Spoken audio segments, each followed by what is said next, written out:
እሱ ሞቶልሃል፣ አንተ በሕይወት ኑርለት፣ ከኃጢአት ተለይለት። እሱ ስላንተ ብሎ ከኃጢአተኞች ጋር ተቆጥሯል። አንተ ለሱ ብለህ ከኃጢአተኞች ቁጥር ውጣ፣ ከሰካራሞች ቁጥር ውጣ፣ ከወንጀለኞች ቁጥር ውጣ። ይሄ ነው የእግዚአብሔር ሐሳብ። ዓርብ ዕለት ክርስቶስን ጌታ ሆይ ያለው ሰው የለም። የሰደበው አለ፣ በጥፊ የመታው አለ፣ የተፋበት አለ። ጌታ ሆይ ያለው የለም። በጥፊ የሚመታ ንጉሥ አለ እንዴ? የሚገረፍ ንጉሥ የለም። ደሙ እየፈሰሰ እየተጎተተ ሲወድቅ ሲነሳ እየታየ እንዴት ንጉሥ ሊባል ይችላል? ይቅር በሉ የበደሏችሁ ሰዎች ለራሳችሁ ስትሉ። ቂም መያዝ ማለት ምዕመናን ሰው ለመጉዳት ብሎ መርዝ መጠጣት ማለት። እኔ ንስሐውን ብገባ እኮ ተመልሼ ኃጢአት መስራት አይቀርም። ታውቀው የለ የኔን ስራ የኔን ውሎ ታውቀው የለ። ባይሆን ቀስ ብዬ በኋላ ተረጋግቼ ንስሐ እገባለሁ።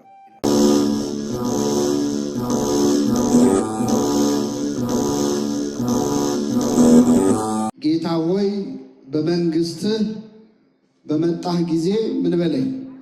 እስቲ በሉ ከኔ ጋር ጌታ ሆይ በመንግስትህ በመጣህ ጊዜ አስበኝ። በዚህ ቃል ተነስተን እንማራለን። ለአባቶቻችን ለነቢያት፣ ለአባቶቻችን ለሐዋርያት፣ ለአባቶቻችን ለሐዋርያውያን አበው፣ ለሊቃውንት በጉባኤያቸው ተገኝቶ ምስጢሩን ጥበቡን ገልጦ ያስተማረ አምላካችን እኛንም በቸርነቱ እንዲያስተምረን እንዲመክረን እንዲገስጸን የእርሱ ቅዱስ ፈቃድ ይሁንልን። አብረውም ተሰቅለው ከነበሩት አንዱ ወንበዴ አንተስ ክርስቶስ ከሆንክ ራስህን አድን እኛንም አድነን ብሎ ተሳደበ። ጓደኛውም መልሶ ገሰጸው፣ እንዲህም አለው፣ አንተ በዚህ ፍርድ ውስጥ ሳለህ እግዚአብሔር አምላክን አትፈራውምን? በእኛስ በሚገባ ተፈርዶብናል፣ እንደ ሥራችንም ፍዳችንን ተቀበልን። ይህ ግን ምንም የሠራው ክፉ ሥራ የለም። ኢየሱስንም ጌታ ሆይ በመንግሥትህ በመጣህ ጊዜ አስበኝ አለው። ኢየሱስም መልሶ እንዲህ አለው፣ እውነት እውነት እልሃለሁ ዛሬ ከኔ ጋር በገነት ትሆናለህ። ስለ ቃሉ የአምላካችን ስም የተመሰገነ ይሁን። እንግዲህ ምዕመናን በዛሬው ዕለት በነገው ዕለት የምናከብረው ጥንተ ስቅለት ከሆነ የዛሬው ዕለት ጥንተ ጸሎተ ሐሙስ ነው። በዛሬው ዕለት አሁን እኛ በምንማርበት በዚህ ጉባኤ ሰዓት አምላካችን መድኃኒታችን ኢየሱስ ክርስቶስ ምስጢረ ቁርባንን ያስተማረበት የመጨረሻውን ምሽት ከደቀ መዛሙርቱ ጋር ያሳለፈበት ነው። 3 ሰዓት ሲሆን አምላካችን በይሁዳ ጠቋሚነት ተላልፎ በአይሁድ እጅ ተያዘ። ከምሽቱ 3 ሰዓት አንስቶ እንግዲህ በአይሁድ ሕግ ወንጀለኛ ማታ አይያዝም። እንኳን በአይሁድም በእኛም ሕግ ትክክል ሕጉ ከተጠበቀ በማታ ወንጀለኛ አይያዝም። ክርስቶስ ግን በማታ ተያዘ፣ በማታ ፍርድ ቤት ቀረበ። ከዚያ በኋላ በአይሁድ ሸንጎ በሊቀ ካህናቱ መካከል ቆሞ ግፍ ተፈጸመበት። ሕግ ያልጠበቀ ፍርድ ተፈረደበት። ከዚያ በኋላ የሆነውን ልነግራችሁ አልችልም። ከምሽቱ 3 ሰዓት ከተደረገው የአይሁድ የተንጋደደ ፍርድ በኋላ አምላካችን ኢየሱስ ክርስቶስ ተራ በተራ እየመጡ በፊቱ ላይ ይተፉበት ነበር ይላል። ክርስቶስ ለአንድ ጊዜ እንኳን ፊቱን ዞር አላደረገም። ርኩስ ምራቃቸውን በፊቱ ላይ ሲተፉበት ተራ በተራ እየመጡ በጥፊ ሲመቱት ታግሶ ምሽቱን አሳለፈ። እማይነጋ ሌሊት ነው ያደረው ክርስቶስ እስከ ጠዋት ድረስ። እጆቹን ጉድጓድ ውስጥ ወደ ላይ አስረው እያሰቃዩት በጥፊ የመቱት፣ በጥፊ የመታህ ማን ነው? ትንቢት ተናገር እያሉት ይህችን ምሽት አምላካችን ኢየሱስ ክርስቶስ በጭንቅ ያሳለፈበት፣ ስለኛ ብሎ የተጨነቀ አምላክ ሁላችንን ከጭንቀት ያወጣል። ስለዚህ ይህ ምሽት በጣም ታላቅ ምሽት ነው ምዕመናን። ቤተ ክርስቲያን የተመሰረተችበት፣ ምስጢረ ቁርባን የተከናወነበት፣ ጌታ ተንበርክኮ የሐዋርያቱን እግር ያጠበበት ነው። የነገው ዕለት ደግሞ ትክክለኛው ስቅለቱ የተፈጸመበት ጥንተ ስቅለቱ ነው። በዚያች ዕለት በዚያች አስጨናቂ ዕለት ግን ደግሞ የድህነት ቀን፣ ቅዱሳን የተጠባበቋት ቀን፣ የመዳን ቀን ብለው ለረጅም ዓመት ይናፍቋት የነበረች ዕለተ ዓርብ ቀን አምላካችን ኢየሱስ ክርስቶስ ስለ ሁላችን በመስቀል ላይ ተሰቅሏል። በተሰቀለበት ዕለት ብዙ ነገር ሆኗል ምዕመናን። ከዚያ መካከል ለዛሬው ምሽት አሁን ያነበብኩላችሁን የወንጌል ክፍል ብቻ እንማራለን። እግዚአብሔር አምላካችን እንዲያስተምረን የእርሱ ቅዱስ ፈቃድ ይሁንልን። ርዕሳችን ምንድን ነው? ጌታ ሆይ በሉ እስኪ በመንግሥትህ በመጣህ ጊዜ ምን በለኝ አስበኝ። ይህ ቃል ደጋግመን ስለሰማነው ምናልባት አዲስ ነገር የሌለው ይመስለናል፣ ግን በጣም ጥልቅ ጸሎት ነው ምዕመናን። ጌታችን መድኃኒታችን ኢየሱስ ክርስቶስ ዓርብ ዕለት በተሰቀለ ጊዜ የተሰቀለው ከሁለት ወንበዴዎች መካከል ነው። በግራውና በቀኙ ዕድሜያቸውን ሙሉ የሰው ንብረት ሲቀሙ፣ የሰው ደም ሲያፈሱ፣ ድሃ ሲበድሉ፣ ፍርድ ሲያጓድሉ ከኖሩ ወንጀለኞች መካከል አምላካችን ተሰቀለ። ክርስቶስ ከወንበዴዎች መሃል መሰቀሉ ለሁለት ምክንያት ነው። አንደኛው ስለ እርሱ አስቀድሞ የተነገረውን ትንቢት ለመፈጸም ነው። በትንቢተ ኢሳይያስ ምዕራፍ 53 ላይ ነቢየ እግዚአብሔር ኢሳይያስ የሰማነውን ነገር ማን አምኗል? የእግዚአብሔር ክንድ ለማን ተገልጧል? ብሎ ስለ ክርስቶስ መከራ የተናገረበት ክፍል አለ። በዚያ ክፍል ላይ በእርሱ ቁስል እኛ ምን አለን? ተፈወስን። እንደ በግ ለመታረድ ተነዳ፣ በሸላቾቹ ፊት ዝም እንደሚል በግ እንዲሁ አፉን አልከፈተም ይላል። ይህንን አረፍተ ነገር ሲጨርስ ግን ምዕራፉን ሲጨርስ ከአመፀኞች ጋር ተቆጠረ ይላል። ከምኖች ጋር? ከአመፀኞች ጋር። ክርስቶስ እኛን ከጻድቃን ጋር እኛን ከቅዱሳን ጋር ሊደምረን እሱ ከጻድቃን ጋር ሳይሆን ከኃጢአተኞች ጋር ተቆጠረ። ስለዚህ ከአመፀኞች ጋር ተቆጠረ የሚለው ቃል ይፈጸም ዘንድ ክርስቶስ በሁለት አመፀኞች መካከል ተሰቀለ። በግራውና በቀኙ የቀኙና የግራው ወንበዴ ፈያታዊ ዘየማንና ፈያታዊ ዘጸጋም የምንላቸው ጥጦስና ዳክርስ የሚባሉ ሁለት ወንጀለኞች መካከል መድኃኒታችን ኢየሱስ ክርስቶስ ተሰቀለ። እሱ ከወንበዴዎች መሃል የተቆጠረው ለምንድን ነው ካላችሁ፣ እኛም ከጻድቃን ጋር እንድንቆጠር ለማድረግ። በነገራችን ላይ ክርስቶስ እሱ ስለኛ ስለተሰቀለ እኛ ስለሱ ብለን እንድንሰቀል አይፈልግም። እሱ ለኛ ብሎ ስለሞተ እኛ ለሱ እንድንሞት አይፈልግም። እሱ ሞቶልሃል፣ አንተ ለሱ ብለህ ኑርለት ነው። እሱ ሞቶልሃል፣ አንተ በሕይወት ኑርለት፣ ከኃጢአት ተለይለት። እሱ ስላንተ ብሎ ከኃጢአተኞች ጋር ተቆጥሯል። አንተ ለሱ ብለህ ከኃጢአተኞች ቁጥር ውጣ፣ ከሰካራሞች ቁጥር ውጣ፣ ከወንጀለኞች ቁጥር ውጣ። ይሄ ነው የእግዚአብሔር ሐሳብ። እና ከሁለት ወንበዴዎች መሃል መሰቀሉ የመጀመሪያው ትንቢቱን ለመፈጸም ነው። ሁለተኛው ምዕመናን ለወደፊቱ የሚፈጸመውንም ነገር እያሳየን ነው። ልብ አድርጉ። ከጌታ ግራና ቀኝ ሁለት ወንበዴዎች ተሰቀሉ። የግራው ወንበዴ ጌታውን ተሳደበ፣ የቀኝ ወንበዴ ግን በመንግስት ምን በለኝ አለ። ከሁለቱ የቀኝ ወንበዴ ወደ ገነት ገባ። በዕለተ ምጽአት ክርስቶስ ሊፈርድ ሲመጣ ምን እንደሚከናወን እዛው መስቀል ላይ ያሳየን። ክርስቶስ ዳግም ሊፈርድ ሲመጣ ኃጢአተኞችን በፍየል የተመሰሉ ኃጥአንን በግራው ጻድቃንን በቀኙ ያቆማቸዋል። እናንተ የአባቴ ቡሩካን ዓለም ሳይፈጠር ወደ ተዘጋጀላቸው ወደ መንግስቴ ግቡ ውረሱ ይላቸዋል። በቀኝ ያሉት ወደ ገነት እንደሚገቡ ለማሳየት ዓርብ ዕለት በቀኙ ያለው ወንበዴ ወደ ገነት እንዲገባ አድርጎ አሳየን። ስለዚህ ክርስቶስ ትንቢቱንም ፈጸመ፣ ትንቢትም ተናገረ ማለት ነው። በዚህ ዕለት ምዕመናን ክርስቶስ ከሁለት ወንበዴዎች መሃል ተሰቅሎ እያለ በመጀመሪያ ሁለቱም ወንበዴዎች ይሰድቡት ነበር ይላል። የማቴዎስ ወንጌል ምዕራፍ 27ን ሄዳችሁ አንብቡት። የማቴዎስ ወንጌል ምዕራፍ 27 ላይ ሌሎች ሁሉ ሲሰድቡት፣ መቼስ ዓርብ ዕለት እኮ ክርስቶስን ያልሰደበው ሰው የለም። እኔ በጣም የሚገርመኝ ከተሳዳቢዎች ሁሉ መንገድ ኃላፊዎች አሉ። በዛ ሲያልፉ እየወጡ ነው፣ ኢየሩሳሌም ገበያ ውለው ሊወጡ ሲሉ መንገድ ላይ ተሰቅሎ አዩ። ምንድን ነው አሉ። ወንጀለኛ ነው ተሰቅሎ ነው ሲሉ እነሱም መጥተው ሰደቡት ይላል። አሁን ምን ያውቃሉ?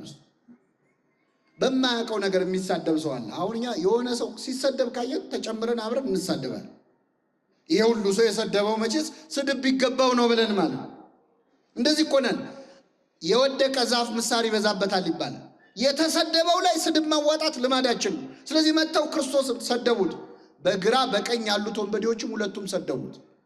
በኋላ ግን ምዕመናን በቀኝ ያለው ወንበዴ ድንገት ሐሳቡን ቀየረና እጅግ አስደናቂ ጸሎት ጸለየ።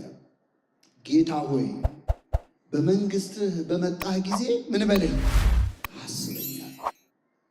ምንድነው ይህንን ወንበዴ ከተሳዳቢነት ወደ ጸሎተኝነት የቀየረው? ምንድነው? ተራ ጸሎት ደግሞ አይደለም ጸሎቱ። እስቲ በደንብ አስተውሉት። ሁሌ ስለምትሰሙት እንደው አዲስ ነገር የሌለው እንዳይመስላችሁ። ለመጨረሻ ጊዜ ላስብላችሁ። ጌታ ሆይ በመንግስትህ በመጣህ ጊዜ ምን በለኝ አስበኝ። አራት ነገሮች ነው የተናገረ። የመጀመሪያ ጌታ ሆይ አለው ክርስቶስ። ጌታ ሆይ ቃል አክብሮ ነው፣ የማክበር ቃል ነው። እኛ ስንጸልይ በሰማያት የምትኖር ምናችን ሆይ እንደምንለው ጌታ ሆይ አለው። ክርስቶስን ጌታ ሆይ ማለት ምን ይገርማል። ብዙ ሰዎች እኮ ጌታ ሆይ ብለውታል። ብዙ ሰዎች ብለውታል። እንደውም ጌታ ሆይ የሚሉት ሰዎች ከመብዛታቸው የተነሳ ጌታ ሆይ የሚለኝ መንግስቴን ምን አይልም አይወርስም እስኪል ደርሷል። ይህ ወንበዴ ግን ጌታ ሆይ ማለቱ ከሌሎች ሁሉ ሰዎች ይበልጣል። ምንድነው ካላችሁ፣ ይህ ወንበዴ ክርስቶስን ጌታ ሆይ ያለው በዕለተ ዓርብ ነው። ዓርብ ዕለት ክርስቶስን ጌታ ሆይ ያለው ሰው የለም። የሰደበው አለ፣ በጥፊ የመታው አለ፣ የተፋበት አለ። ጌታ ሆይ ያለው የለም። ምናልባት ዛሬ ማታ ሐሙስ ማታ ጌታ ሆይ ያሉት ማን መሰሏችሁ? የሮም ወታደሮች በጥፊ መታውት ጌታ ሆይ በጥፊ የመታ ማን ነው ብለውታል። ስቃይ ላይ ያለ ጌታ ሆይ ማለት ከባድ ነው። አሳና እንጀራ በርክቶ ሲያበላ ደስ ብሏቸው ጌታ ሆይ ያሉታል። ሙት ሲያስነሳ አይተው ያመኑበት ጌታ ሆይ ያሉታል።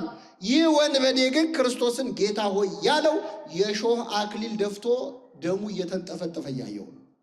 ይህ ከባድ ነው። ጌታ ሆይ አለ። ጌታ ሆይ ብቻ አይደለም ያለው፣ በመንግስት አለ። በምን በመንግስት ማለት ምን ማለት ነው? የራስህ መንግስት አለ፣ አንተ ንጉስ ነህ እያለው። ንጉስ ነህ፣ ግዛት አለ፣ መንግስት አለ።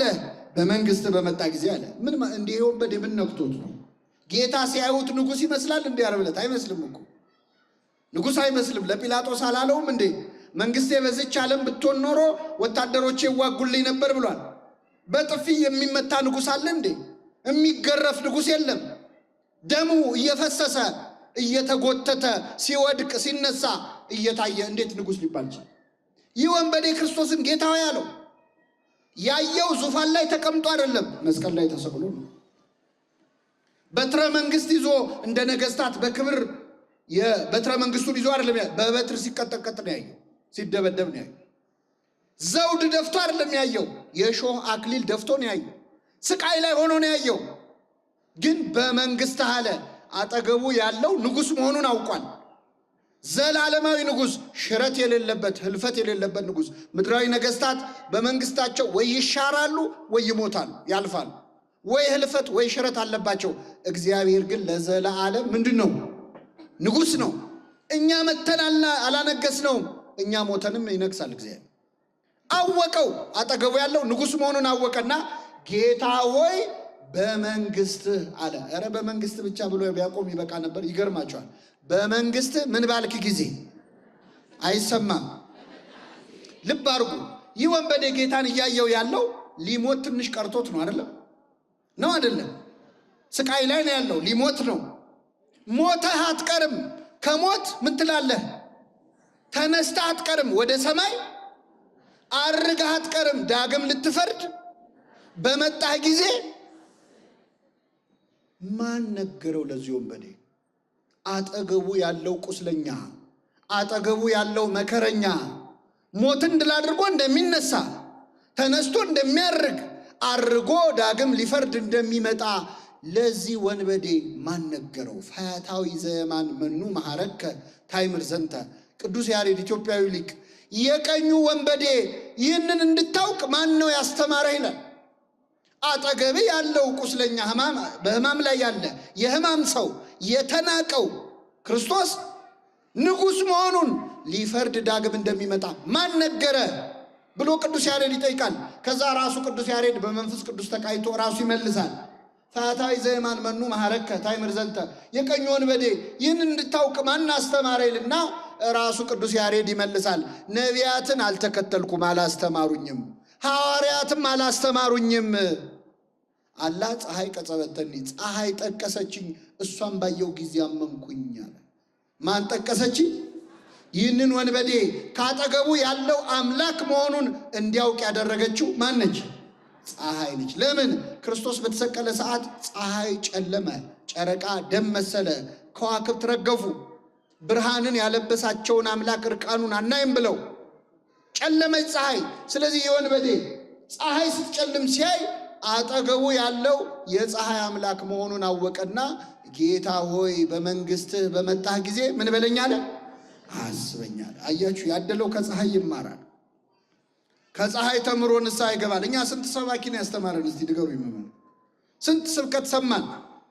በተሰበክነው ልክ ማፍራት አቃተን እንጂ ንስሐ መግባት አቃተን እንጂ። ፀሐይ ለካ አስተምሮት ሰው ንስሐ ይገባል። ጴጥሮስን ንስሐ ያስገባችው ዶሮ ነች። ዶሮ ስትጮህ ወጥቶ አለቀሰ። እኛ ስንት ዶሮ ሲጮህ ሰምተናል። ከኔ ጋር ናችሁ? ዶሮ ሰባኪያን ናቸው፣ ሰባኪያን ናቸው። ያው ስወጣ ጠብቃችሁ ኩኩሉ እንዳትሉኝ እንጂ ሰባኪያን ናቸው። ዶሮ ሲጮህ ሰምቶ የዶሮ ጮት ሰምቶ ንስሐ ገባ። እኛ እንጮሃለን። ለምንድን ነው ንስሐ ማገቡት? ለነገሩ ዶሮም ላይ ችግር ምንድን ነው? ዶሮ ልብ ብላችሁ ከሆነ ጠዋት ከመጮሃ በፊት መጀመሪያ ትነሳና ምን ታደርጋለች? ክንፏን ምን ትላለች? ታራግፋለች። አራግፋ ነው የምትጮህ። አሁን እኛ የራሳችንን ኃጢአት አራግፈን መጮህ ስላቃተን ማትሰሙ። መጀመሪያ ሰባኪው ንስሐ ገብቶ ተዘጋጅቶ ሲሆን የዛኔ ጩኸቱም ይሰማል። አሁን ግን አብራችሁን ትጮሃላችሁ። ጭራሽ እንኳን ንስሐ ልትገቡ። ይህ ወንበዴ ፀሐይን አይቶ ነው ንስሐ የገባው ይላል ቅዱስ ያሬድ። ቅዱስ ያሬድ ይህን ሲል ቅዱስ ዮሐንስ አፈወርቅ ደግሞ የለም አይመስለኝም ይላል። ይህንን ወንበዴማ ልቡን የመለሰችው ፀሐይ ብቻዋን አትመስለኝም። በአራተኛው ክፍለ ዘመን የነበረው አፈወርቅ የተባለው የቤተ ክርስቲያናችን መምህር ምን ይላል?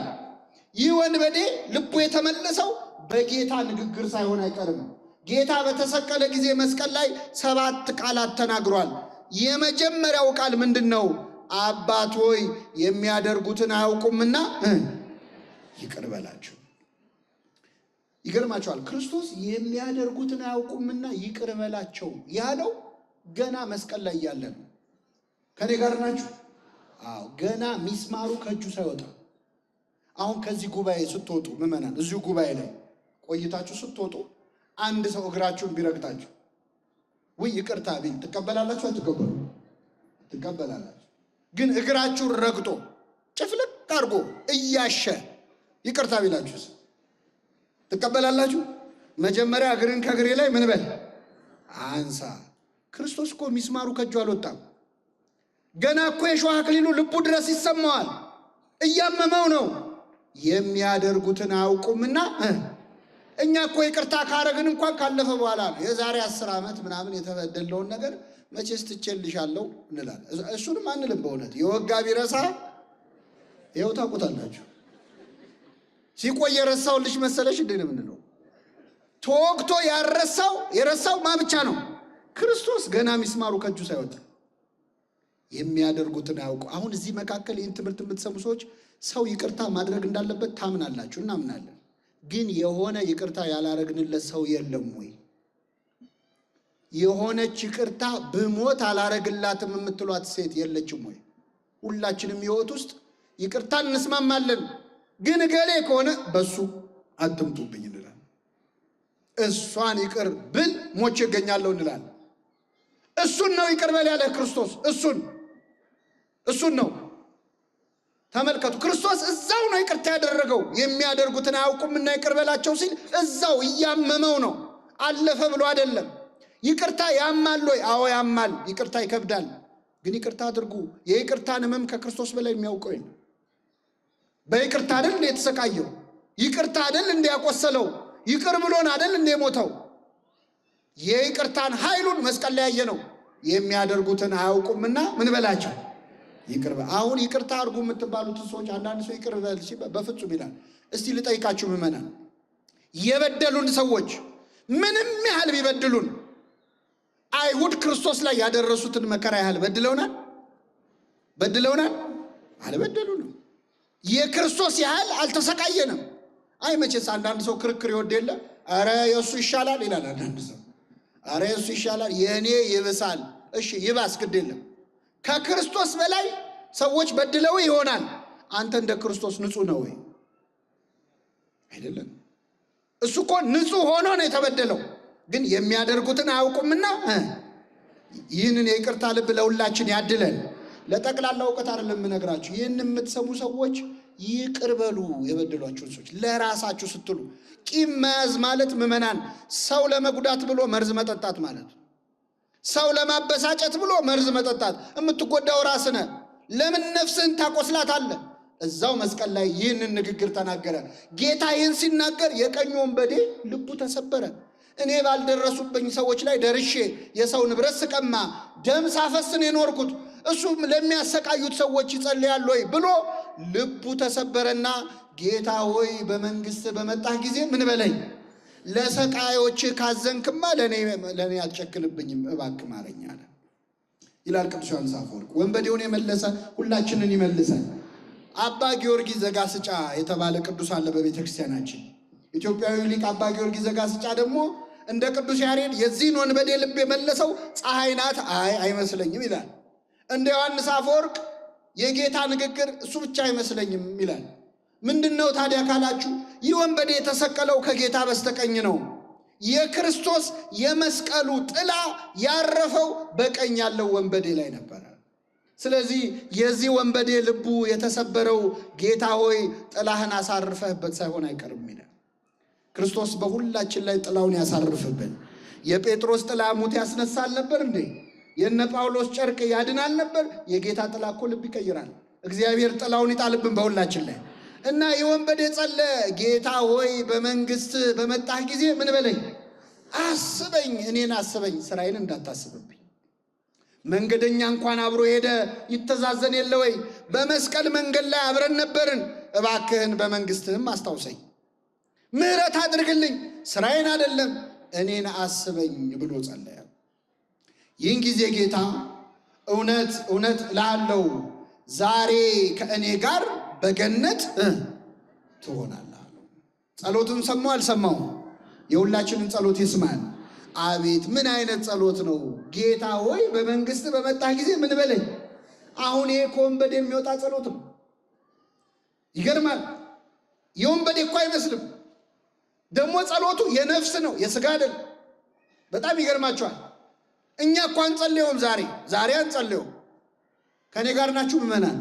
አሁን እዚህ ጉባኤ ላይ ያለ ነው ምዕመናን እንደው ተሳክቶልን ኢየሩሳሌም ጉዞ ብትሄዱ ደስ ይላችኋል አይላችሁ? ያድርሰን እግዚአብሔር። አሁን ኢየሩሳሌም እንደው በአንድ በትልቅ አውሮፕላን እዚህ ያለው ምዕመን በሙሉ ተሳፍሮ በአውሮፕላኑ እየሄደ እያለ አድርገውና ምሳሌ ነው አይዟችሁ፣ አድርገውና አውሮፕላኑ ከአብራሪዎቹ ቁጥጥር ውጪ ሆኖ እንደው እየበረረ ወደ መሬት መምዘግዘግ ቢጀምር ሁላችንም እንጮሃለን። ወደ ማን? ግን አልተሳካም። አውሮፕላኑ ባህር ውስጥ ገባ። ባህር ውስጥ ገባ፣ መስጠም ጀመረ። እንጮሃለን። ወደ ማን?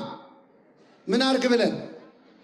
አድነን። ግን አልተሳካም። ውሃው አንገታችን ጋር ደረሰ። አሁን ልንሞት ትንሽ ደቂቃ ነው የቀረን። እንጮሃለን። ወደ ማን? ምን አርገን ብለን? እንደው አንድ ሰው እንኳን በመንግስት አስበኝ አይልም። እንደው አንድ ሰው እባክህ እንደው ነፍሴን አደራ አይልም። ሁላችንም ሐሳባችን ከዛች ባህር ወጥቶ ኑሯችንን ለመቀጠል። ልመናችን እኮ ጊዜያዊ ነው ምመና። የቀኝ ወንበዴ አይደለንም እኛ፣ የግራው ወንበዴ ነው። ወንበድናችን ላይ ችግር የለም፣ ሁላችንም ወንበዴዎች ነን። ግን የቀኙ አይደለንም። የቀኙ ጌታ ወይ በመንግስት በመጣ ጊዜ ምን በለኝ። የግራው ግን አንተ ክርስቶስ ከሆንክ ራስህንም እኛ ነን። አሁን እኛ የግራው ነን የቀኙ ነን? የግራው ነን። እግዚአብሔር የቀኙ ያድርገን። ልመናችን ምድራዊ ጊዜያዊ። ስለት ሲነገር አትሰሙ?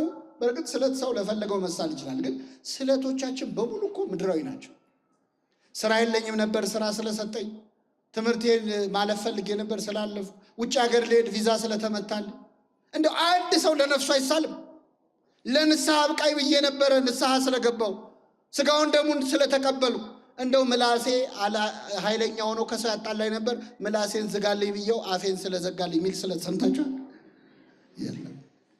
እንደው ለነፍሳችን ለመሳል ያብቃል። ይህ ወንበዴ ግን ጌታ ሆይ በመንግስት በመጣ ጊዜ ምን በለኝ። አስቀድማችሁ ጽድቁንና መንግስቱን ፈልጉ፣ ሌላ ሁሉ ይጨመርላችሁ። አባታችን ሆይ በሰማያት የምትኖር ስምህ መንግስትህ አያችሁ፣ መጀመሪያ የምንለምነው መንግስት ነው። ፈቃድ በሰማይ እንደሆነች እንዲሁም ከዚያስ የዕለት እንጀራችን ስጠን። አያችሁ፣ እግዚአብሔር የሚፈልገው ጸሎት እንዲህ ነው። እኛ ብንሆን አሁን አባታችን የዕለት እንጀራችን ስጠን ብለን ነው የምንጀምረው። እግዚአብሔር ግን መጀመሪያ መንግስቱን እሹ ነው የሚለው። በኋላ ይደርሳል የእንጀራው ነገር፣ የስጋው ነገር በኋላ ይደርሳል። ይህ ወንበዴ የጸለየውን ጸሎት ለመጸለይ ሁላችን ያብቃል። ጸሎቱን ሰምቶ ክርስቶስ ምን አለው? እውነት እውነት እልሃለሁ ዛሬ ከኔ ጋር በገነት ትሆናለህ አለው። ይህ ሰውዬ ገነት ገባ። ይገርማቸዋል። ዛሬ ከኔ ጋር በገነት ትሆናለህ። እንዴት ገባ? እኔ ወደ ሰውየው ሳልመጣ በፊት እንዴት ገነት ሊገባ ይችላል? እድሜው ሙሉ ወንበዴ ሆኖ ከርሞ ባለቀ ሰዓት ነው የለመነው። የለመነው ልመናና የተሰጠው መልስ ራሱ ይለያያል። እሱን ነግራቸዋል። ይህ ወንበዴ በዚች ንግግሩ ብቻ ነው ወይ የገባው? በቃሉ ብቻ ጌታ ሆይ በመንግስት በመጣ ጊዜ አስበኝ ስላለ ነው። አንዳንድ ሰዎች እንደውም ስራ አያስፈልግም በጎ ስራ የሚሉ ሰዎች እችን ለመጥቀስ ይሞክራል። ግን የወንበዴ ይገርማቸዋል። ልመና ብቻ አይደለም ያቀረበው። ከፍ ብዬ ላንብብላችሁ። በግራና በቀኝ ተሰቅለው የነበሩት ይሰድቡት ነበረ። በግራ ያለው አንተ ክርስቶስ ከሆንክ ራስህንም እኛንም ምን በል አድን ብሎ ሰደበው። ይህን ጊዜ በቀኝ ያለው ምን አለ? ጓደኛውን ገሰጸው። ምን አለ? አንተ በዚህ ፍርድ ውስጥ እያለ እግዚአብሔርን አትፈራውም? ምን አለ? የመጀመሪያው የዚህ ወንበዴ መልካም ስራ እዛው መስቀል ላይ የተሰራ ስራ ማለት የመጀመሪያው መልካም ስራው ጓደኛውን መምከሩ ነው። እዚህ ፍርድ ላይ ሆነ እግዚአብሔርን አትፈራውም ወይ?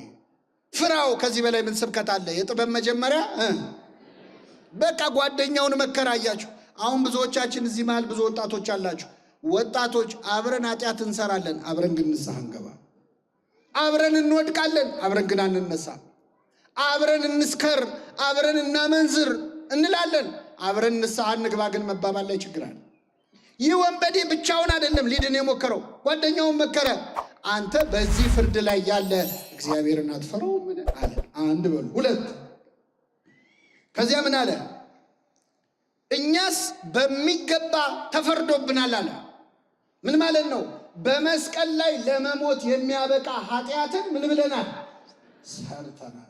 ተናዘዘ ኃጢአቱን። አያችሁ፣ ጊዜው ስለማይበቃ ኃጢአቱን ለመዘርዘር በአጭር ቋንቋ ለተረገመው የመስቀል ሞት የሚያበቃ ኃጢአትን ምን ብለናል?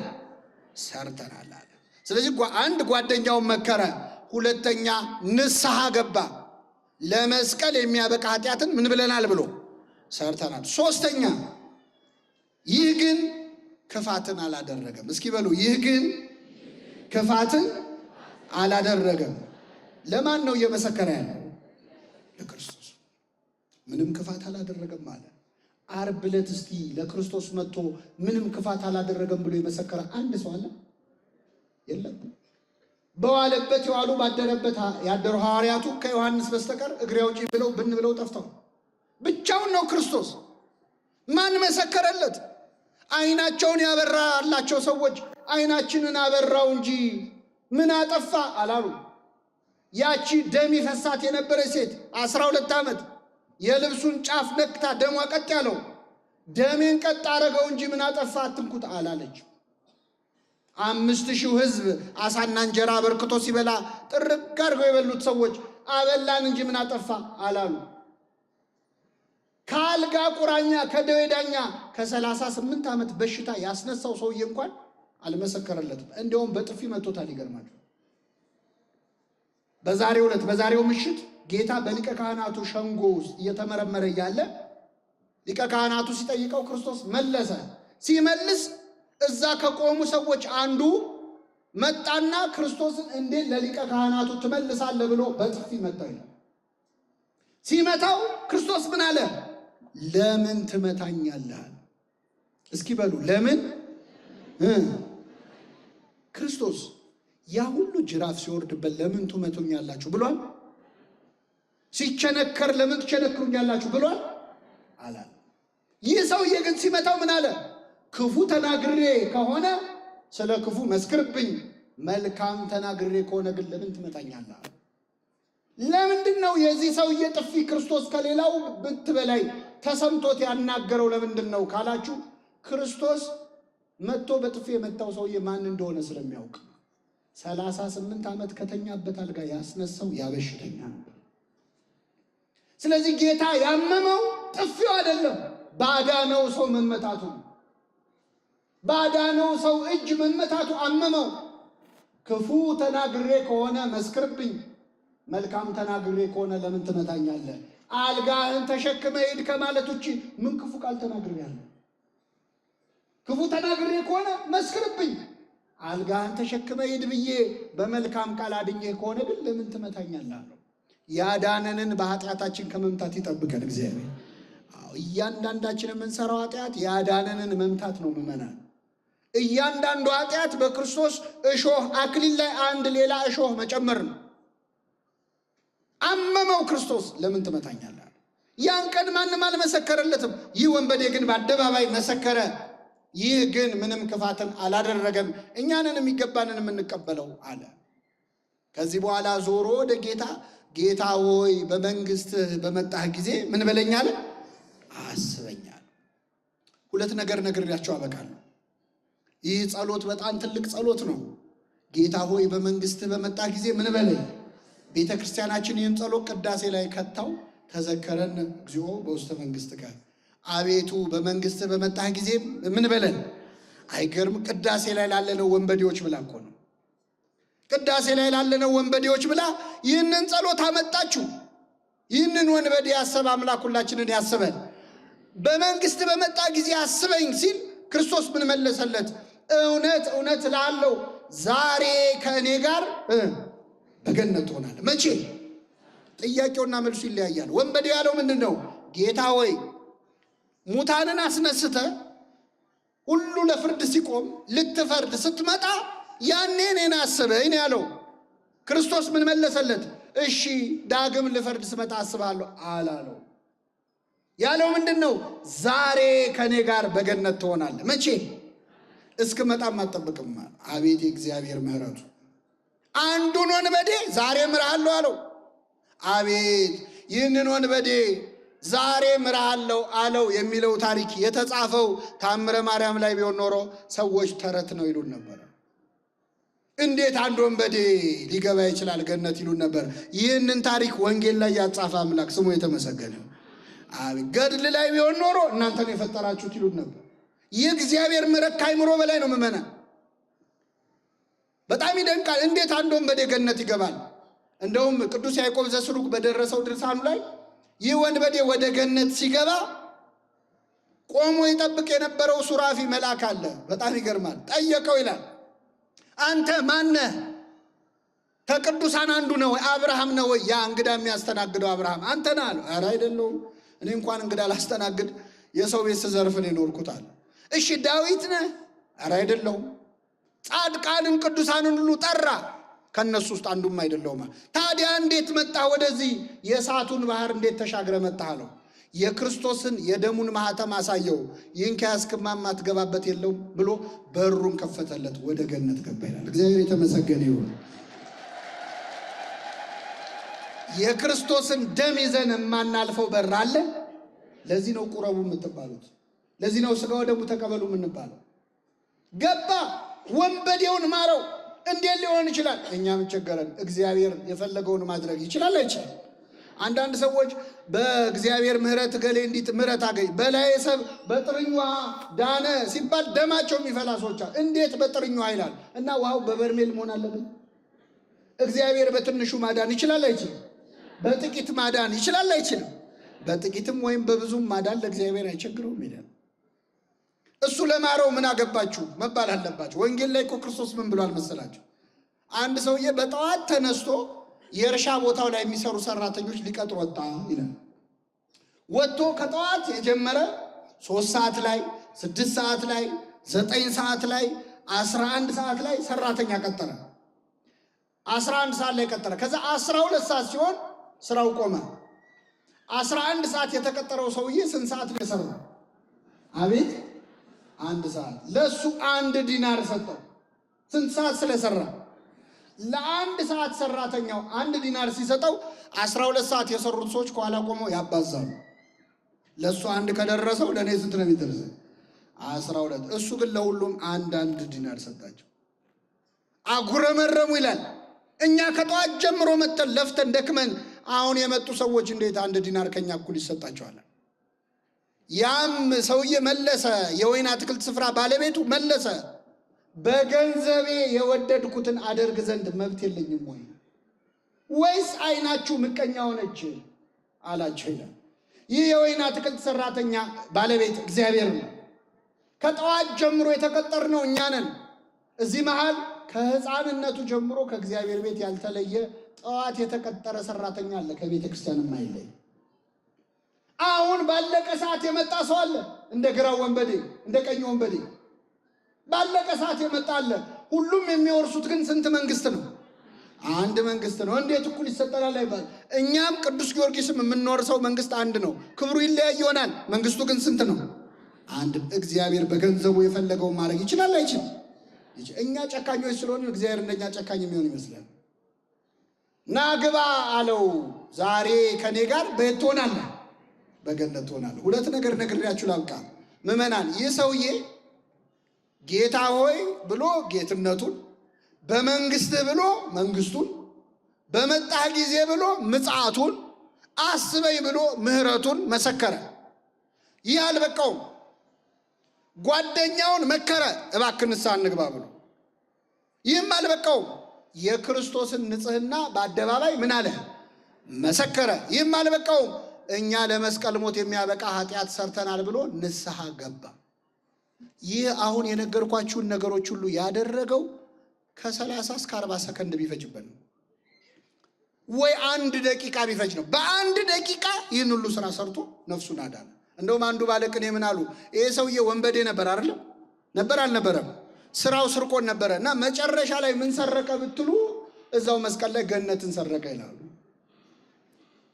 አዎ ይችልበታል አይደል? መቀማት ገነትን ሰረቀ። ሱራፊ እዛ ሰይፍ ይዞ የገነትን በር ይጠብቃል። እሱ ከባለቤቱ ጋር ጨርሶ መጣ።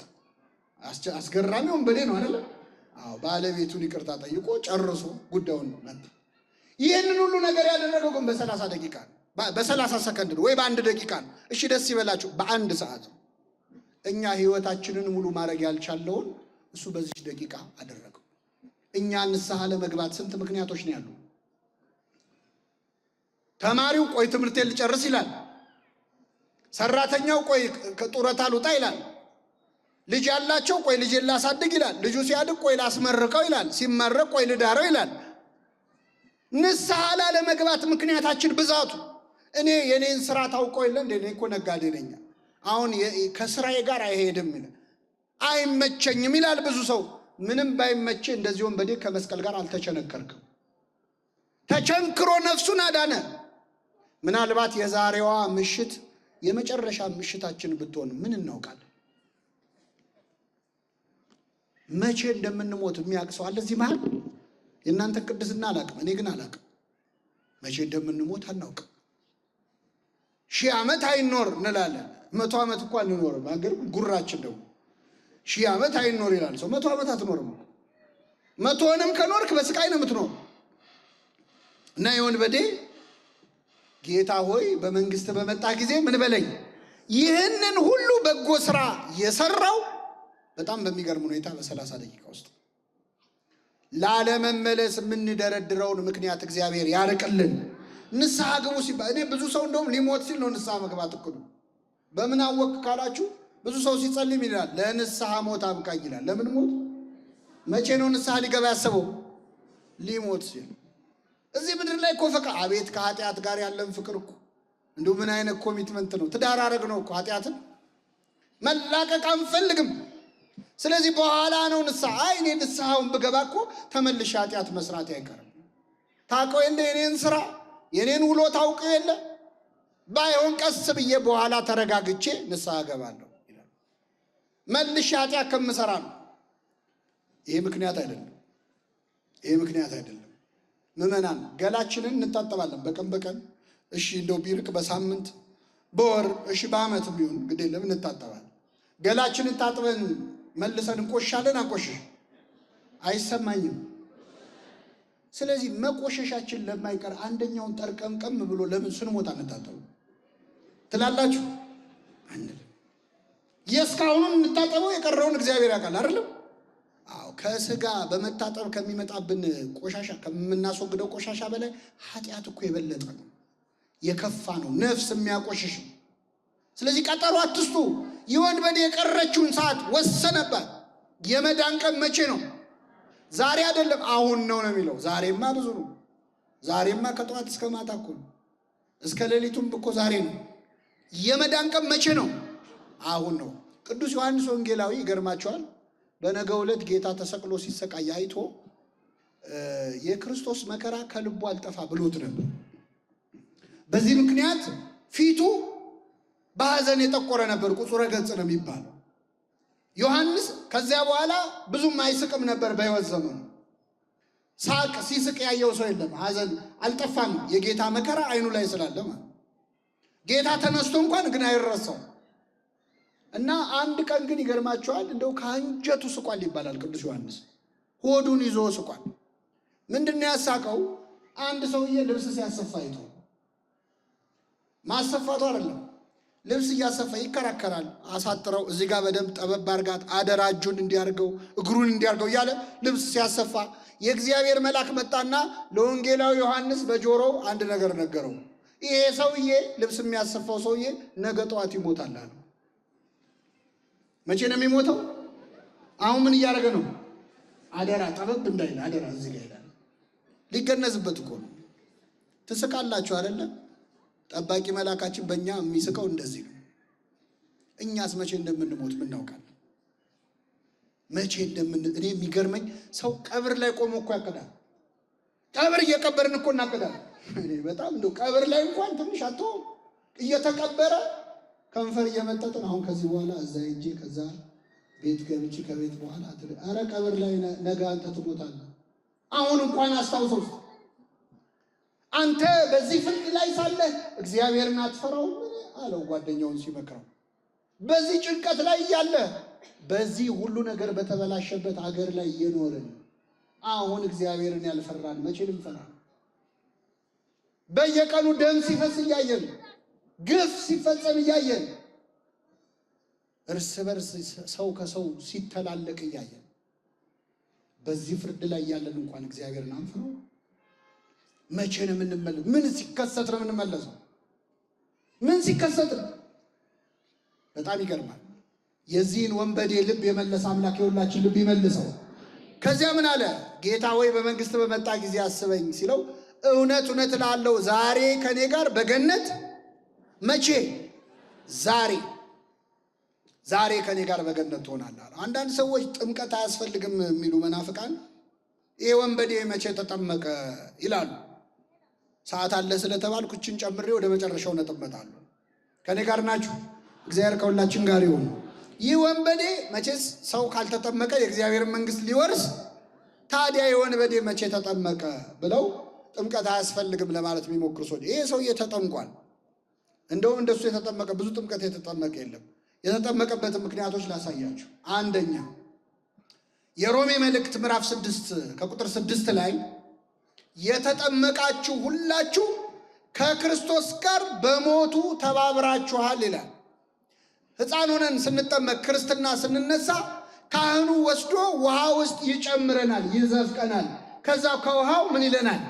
ያወጣናል። ወደ ውሃው ስንገባ ከክርስቶስ ጋር ተቀበርን። ከውሃው ስንወጣ ከክርስቶስ ጋር ምን አለን? ተነስ። ስለዚህ መጠመቅ ከክርስቶስ ጋር መሞት ነው። ከኔ ጋር በሉ፣ መጠመቅ ከክርስቶስ ጋር መሞት ነው። መጠመቅ ከክርስቶስ ጋር ምን ማለት ነው? መጠመቅ ከክርስቶስ ጋር መሞት ከሆነ ከክርስቶስ ጋር መሞትስ ምንድን ነው? ጎበዝ ልድገመው። 1 ሲደመር 2 ስንት ነው?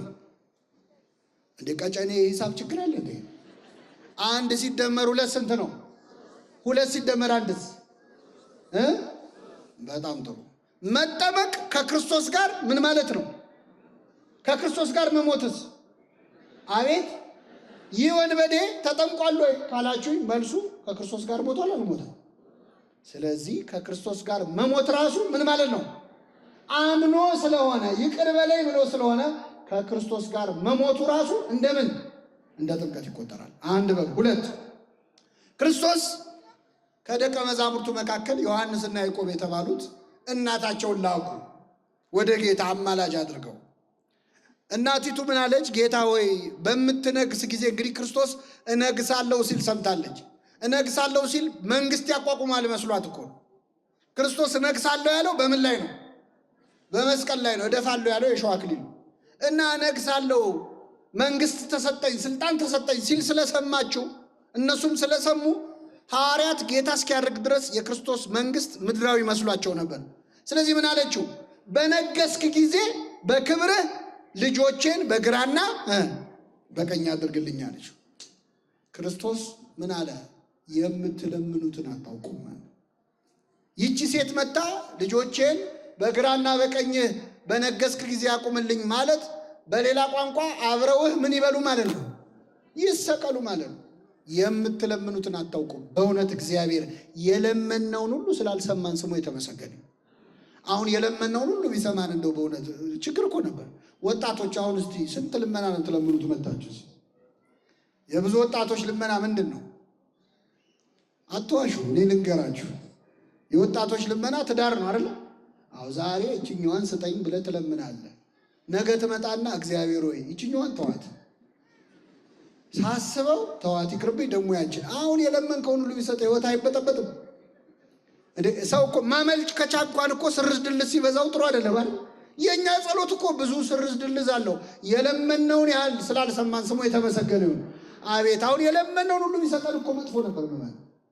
እዚህ መሃል ወላጆች አላችሁ፣ ልጃችሁ ቤት ውስጥ እንደው አይጥ አስቸግሯችሁ የገዛችሁትን መርዝ ይዛችሁ ስትገቡ ይሄን መርዝ በዳቦ አድርጌ ካልበላው ቢል ትሰጡታለን ወይ? ልጄ ለምን ጓጉቶ ይቀራል ይብላ እንጂ ትላላችሁ? ቢያለቅስስ እንዴ እያለቀሰ እኮ ነው ብላችሁ ትሰጣላችሁ? አባት ከሆንክ አትሰጠው፣ ትገርፈዋለህ ዝም በል ብለህ እንጂ አይሰጠውም። እግዚአብሔር አባት ነው። ስንት መርዝ ለምነ ነው እምቢ ብሎናል መሰላችሁ?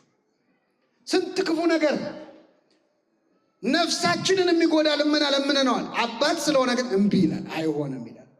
የእግዚአብሔር እምቢታ ከሌሎች ከሰዎች እሽታ ይሻላል።